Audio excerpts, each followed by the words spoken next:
What's going on, guys? It's the Crypto Lark here from Wellington. Today we're going to be talking about all the exciting Bitcoin news happening all around the world.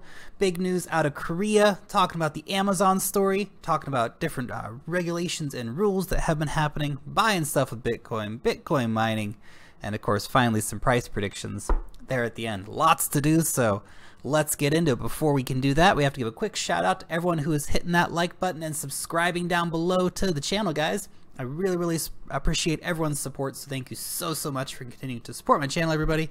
And of course, this is not professional financial advice. This is just one dude talking about cryptocurrencies on the internet. Let's get into it.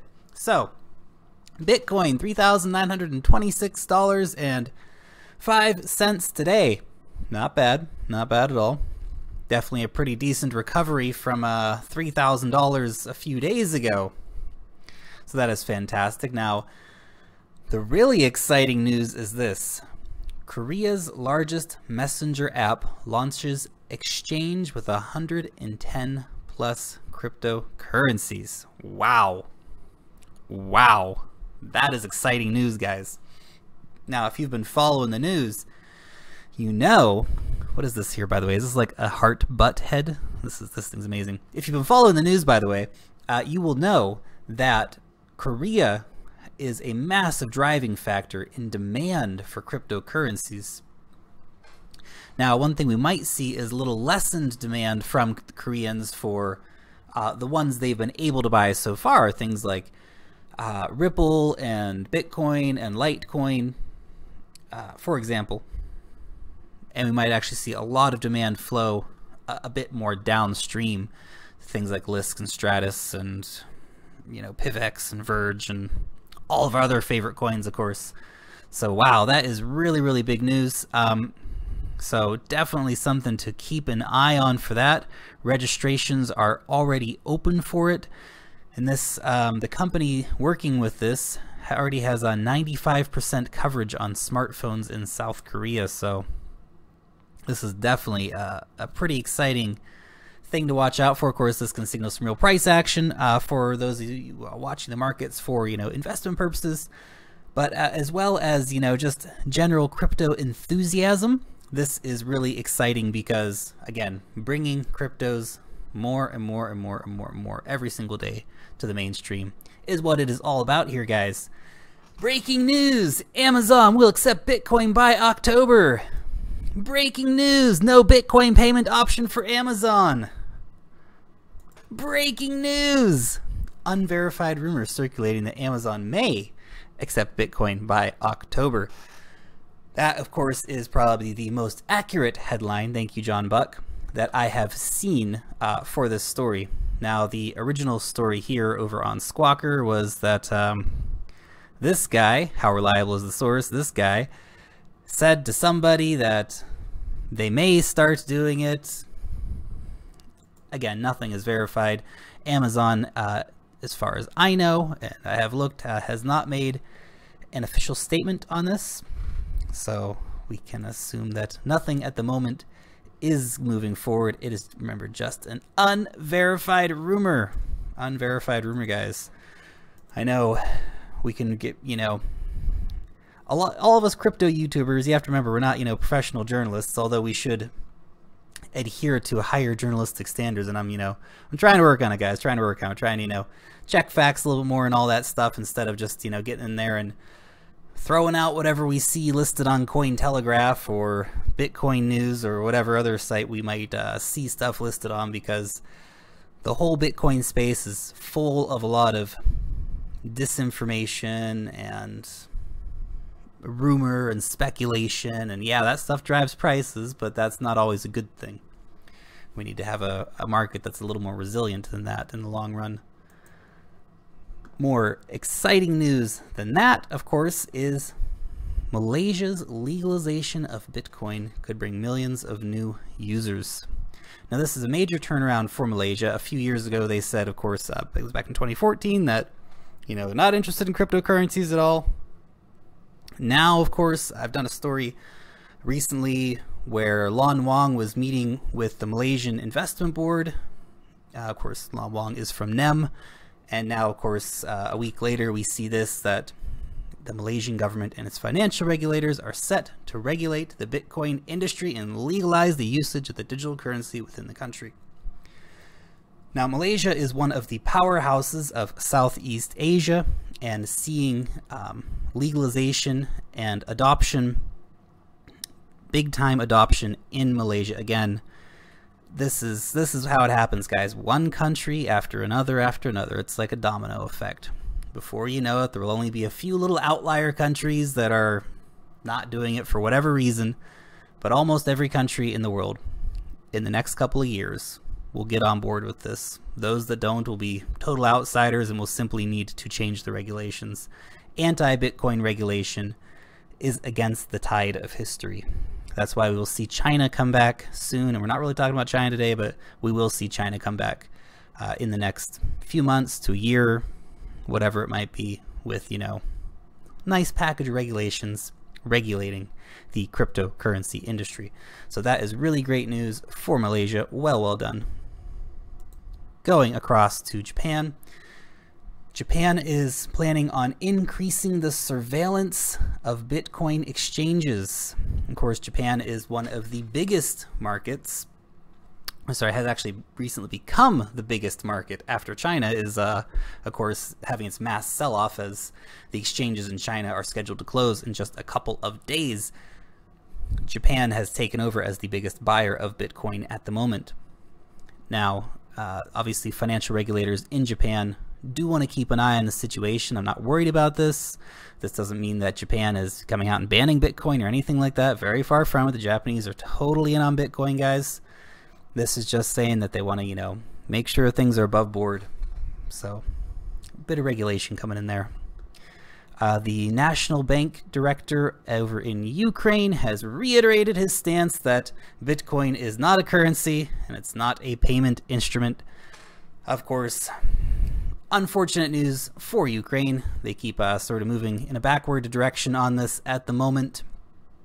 I hope they will turn around soon and catch up with their big brother to the east, Russia, because Russia is, of course, continuing to move in the right direction. Well, maybe they're 2 steps forward, 1 step back, but mostly in the right direction. I think we will see some positive regulations coming out around Bitcoin and cryptocurrency in general from Russia in the near future. Yes, the Russian central bank is against it, but the finance ministry is for it. So I think the finance ministry and big business interests will win out in the end over in Russia. And look, we cannot discount Russia. And everyone gets really excited talking about China and all this stuff, but Russia is one of the biggest markets, guys, and we don't talk about it nearly enough. I talk about it a bit on the show here, but, you know, everyone else in the crypto space is totally focused on China, and I think that's, you know, the wrong approach, because there's so much more happening with Bitcoin all around the world. This here, a story: Russian government is spending 2.5 million rubles, which is a few $100,000. It's not a lot, mind you, but nevertheless, looking into putting a detailed study of cryptocurrency, blockchain technology, and ICOs together. That's good. That's good. I like it. Of course, we just covered a story the other day where now 5 different Russian universities are offering cryptocurrency courses, which is fantastic. Again, for those of you who don't know, Russia is massive into IT and programming, and, you know, they'll be heavily involved in the whole game moving forward. Over in Venezuela, people are speculating on the Bitcoinization of Venezuela happening soon. The rampant inflation with the bolivar is getting truly out of control, and as a result, locals and restaurants and cafes are now starting to ask for cryptocurrencies as payment for lunch, for example, which is pretty crazy. You know, in light of the failure, the complete failure of the national currency and the central bank to be able to control the financial situation in Venezuela, people are turning to cryptos. I know Dash is getting very involved in Venezuela. They're stepping into that space. The Dash Foundation, they're spending money to fund different Dash conferences all around the country. They're sending people down there to talk to people. Dash will step in. Bitcoin will step in. You know, Charlie Lee, get on it, man. Go down to Venezuela and talk to people. Litecoin can get in there too. Of course, that is not happening at the moment, but Charlie Lee, do it, Charlie Lee. So look, guys, that's really exciting. Obviously, it's a terrible situation in Venezuela right now with the hyperinflation. The average person is getting totally trodden on here by the government, and obviously it's only a small percentage of the population which are using cryptocurrencies at the moment, but that will continue to increase all the time. So keep an eye out for that to keep moving forward, guys. Okay. Bitcoin mining. I did want to talk a little bit about this. We have seen a 20% jump. Holy cow. In the difficulty of Bitcoin at the last adjustment. Excuse me. At the last adjustment, we saw a 20% increase. Holy cow, guys. That is absolutely massive. Absolutely massive. Of course, we are going to continue to see the difficulty of Bitcoin increasing as we move forward. It's not going to get easier, guys, as the price of Bitcoin goes up and as the demand goes through the roof. Article here from Bitcoin.com. Crypto mining more profitable than drugs and arm trafficking in Russia. Now, that is not to say that the crypto mining market has grown larger than the arms trafficking and drug trade in Russia. That is just the words of one guy who used to apparently traffic arms and drugs, that he has switched over to cryptocurrency mining because it's more profitable for him. Probably a lot less stressful too. Crazy dude. But this is actually a really interesting article, and this actually talks about grandparents who are giving their children, or their grandchildren, ASIC miners for Christmas. Why isn't my grandma giving me an ASIC miner for Christmas? What's going on here? Grandma, want an ASIC miner? Give me a Bitcoin miner. So they're doing that. Talking about teenagers who are getting involved in it. Talking about one kid who invested, 1,000 rubles, and now he has, 125,000 rubles from his cryptocurrency investments.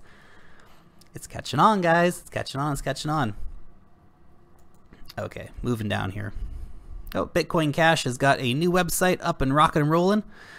We're not talking much about Bitcoin Cash today, but I did just want to mention that real quick for you guys. So you can come over here and have a little peek around the Bitcoin Cash website if you want. So nice to see that up and running. Of course, we'll see a lot more for Bitcoin Cash moving forward. Of course, Bitcoin Cash at the moment quite a bit more profitable than Bitcoin to mine with the lower price of Bitcoin and the much lower difficulty of Bitcoin Cash. So Bitcoin Cash is here to stay, guys. So keep an eye on it. Okay, over in Malta, the Maltese are going crazy for Bitcoin mining as well. This company here is selling out every week. They're importing about 30 miners a week, and they're selling out every time. They're offering a home installation service for people who are interested in getting invested in Bitcoin mining in Malta. Moving on. Now, this is a post from a Twitter user, Joseph Young. He has retweeted actually from some Diana C. Biggs. Just want to let you guys know the sources. They took a picture of this when they were walking around in Tokyo. And this is one of Tokyo's electronics retailers. They, of course, advertising very boldly. You can see 1, 2, I think there's actually a third picture back here in the original image. Big signs advertising that you can pay with Bitcoin here. That is great. Now look, they decided to do that a few months ago, but this is a new picture showing somebody, really just in their real world application, you can use your Bitcoin to buy things here. That is fantastic. Over in the Scandinavian countries, this is a nice little article from Business Insider, actually, about different places where you can pay using Bitcoin. And this actually gives a great use case here. This guy sold a cup of coffee at the start of the year, and now that cup of coffee is worth 15 bucks. So he's sold his cup of coffee, kept hold of that Bitcoin, and of course seen massive profits. So I think there's a lot of incentive here for retailers that they're not even realizing if they can sort of get and hold on to those Bitcoins. Now, of course, this gives you a nice little list here of different places where you can go and buy stuff in Scandinavia using Bitcoin. There's just some of the less common places, but nevertheless, pretty cool. Again, it's all about that mass adoption, guys. Now, this is one over on biznews.com, and I liked this because this guy here is the executive over at Pick and Pay. Pick and Pay is that South African company that we were talking about in last week's video, who are going to start accepting Bitcoin as a payment alternative. And this basically just shows him going in, buying some fruit, paying for it with Bitcoin. Whole process takes about 45 seconds to a minute. It's pretty quick. It's pretty easy. It's pretty cool. I'm really excited to see that. I hope that regular humans, not just, you know, executives when they're wanting to make an expositional video, will actually go in and use that. Is anyone out there from South Africa? Hit me up down below. I'd really be keen to know if you were if you're going to go over to Pick and Pay and, you know, buy something using Bitcoin. That'd be very interesting to hear from you guys. If you want to buy an apartment over in Turkey, you can do just that thing. Now, we saw a property in Texas was sold last week for Bitcoin. Obviously, more and more property is being offered in exchange for Bitcoin around the world. Now, look, these are, I know we're mentioning single use cases here, and okay, one realtor in Ankara is taking Bitcoin, and one realtor in Dubai is taking Bitcoin, and one in Texas is taking Bitcoin, and, you know, someone in London's taking Bitcoin, and someone in Miami's taking Bitcoin. But it adds up. Next week there'll be another 2 or 3. And the week after that there'll be 4 or 5. And before you know it, 4 or 5 years down the line, everyone's going to accept Bitcoin in exchange for property. Or, you know, anything else. It's all very exciting news. That's why we keep mentioning it. Now, I want to do a little talk about price predictions here at the end of the video. Now, I get this question a lot. Hey, Lark, what's your price prediction for, you know, this day next year, that day next year, whatever. And look, I usually base my call on sort of historical trends, right? Currently, we're at about a 5 times increase on the price from last year. Actually, it's probably a little bit more today. It's probably something like 5.5, 5.7 increase from the price last year. I've done predictions where it was as high as like 7.6. That was when it was all right around $5,000. So look, if historical trends remain fairly consistent, we can see a 5 to 7 to 8 times increase in the price of Bitcoin. But who the hell knows? That's just me throwing out a number. Any number you say, that is just as good. That is just as effective. And let me exemplify this, right? Here are some predictions from a bunch of, you know, smart people over working in, you know, smart people places. So this is December 7th, 2016. Bitcoin could hit $2,000 in 2017. Quite bullish. These guys are even more bullish. It could skyrocket to $2,100. Skyrocket. $2,100, guys. Wow. Amazing. Imagine that. Can you imagine Bitcoin worth $2,100 in the year 2017? That is crazy. I can't believe it. I can't believe it. Over here, these guys are much more pessimistic. They said $5,000 is overly optimistic. $1,000 seems very reasonable. And of course, even back last year, the Amazon Bitcoin rumors were, well, circulating all the way back then. And then they, of course, concede at the end. You never know. $5,000 might happen. Well, guess what, guys? $5,000 happened. All of those predictions were just blown out of the water. Bitcoin has expanded so aggressively this year. No one predicted it. No one thought it would go this big that quick. Especially after the couple of years that Bitcoin spent sort of in the doldrums, not really doing very much. So look, I can tell you a number. Bitcoin will be worth $15,000 on the 26th of September next year. I could be right, I could be wrong, who knows? Who knows? It's just a number, guys. The thing is that, look at all the news we've talked about today. And this is why I do these videos. So look at all the news we talked about today. Mass adoption is underway. Countries are going to start using Bitcoin soon. You know, electronic funds trading is going to happen. Real estate's going to happen. Japan's getting involved in mining. Russia's getting involved in mining big time. The Maltese are mining. It's just going crazy, guys. To think that the price on Bitcoin won't absolutely explode is crazy. It's crazy. And anybody that tells you they have a definitive number for Bitcoin or that they know they can predict the future, they have no idea. Tim Draper said that Bitcoin will be $10,000 in 2018. Maybe more, and they made this back in 2014, by the way, so they've been very bullish over there at the Tim Draper Foundation, well before anybody else was that bullish on it. So, you know, look, that was a prediction 4 years out, and they're probably going to be closer than most people, and even then I think that will be much exceeded. And again, how are you supposed to predict something in a year's time? In a year's time, guys. This is a nice little chart here from longforecast.com. They are seeing $16,348 Bitcoin, August 2019. Of course, they've been doing the maths over here on that. Analyst over here, Bitcoin $100,000 in 10 years. Maybe. But I like this the best. This is from the Merkle here. Who wrote this article? JP Buntinks. Okay. I was just reading around, and I think this is the best. Predicting the future is impossible. The demand for Bitcoin is going to be unsatiable pretty soon. Remember the statistics we have, what is it, like 40 million users or something now in Coinbase, and there's only 21 million Bitcoin, something like that. I can't remember the exact numbers. Don't quote me on those Coinbase numbers, but nevertheless, the number of people who want to buy Bitcoin versus the number of Bitcoin available is an exponentially different number, guys, and that number increases every day around the world.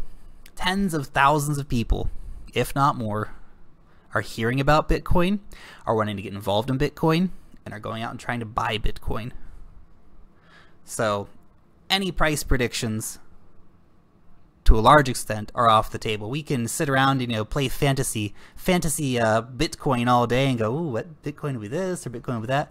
But they're just numbers, guys. They're just predictions. They're just guesses. Throwing a number into the dark and, you know, seeing what sticks on the wall, so to speak.